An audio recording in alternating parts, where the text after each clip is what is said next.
The UN Secretary-General António Guterres visited South Africa at a very important time for the country and Africa in general.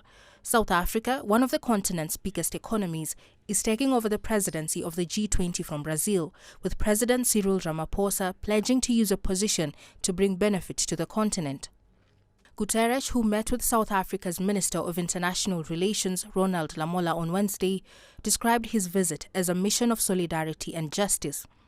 The UN chief was referring in particular to the areas of finance, climate and technology, where in a throwback to colonial times, he insisted Africa was still being exploited by the world's major powers.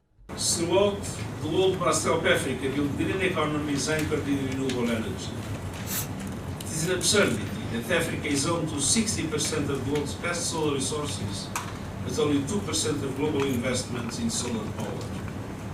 We must change this, and we must ensure that Africa's critical mineral resources that can power the renewables revolution worldwide benefit Africans first and most. The ongoing technological revolution, with artificial intelligence at its core, is being driven along by many of Africa's critical mineral resources.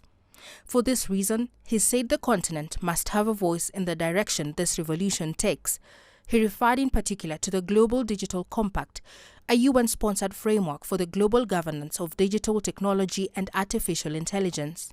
Africa cannot be left behind in the technological revolution, or be denied a voice as the world develops guardrails to harness the benefits of this technology and minimize the risks. Artificial intelligence is a perfect example. The Global Digital Compact, adopted in September, includes the first universal agreement on AI governance that brings every country to the table. The UN chief also highlighted Africa's role in addressing global conflicts and promised to support the fight against violent extremism, which is plaguing many parts of the continent. Guterres mentioned the Sudanese conflict, which has caused utter devastation across the country for more than 18 months now. We need all parties silencing the guns and committing to a path towards sustainable peace and accountability for the Sudanese people. We also strengthen our collaboration to advance human rights and counter terrorism as well as violent extremism. The Secretary-General also met with President Cyril Ramaphosa on Thursday, where both leaders agreed that South Africa's G20 presidency had the opportunity to advance Africa's priorities.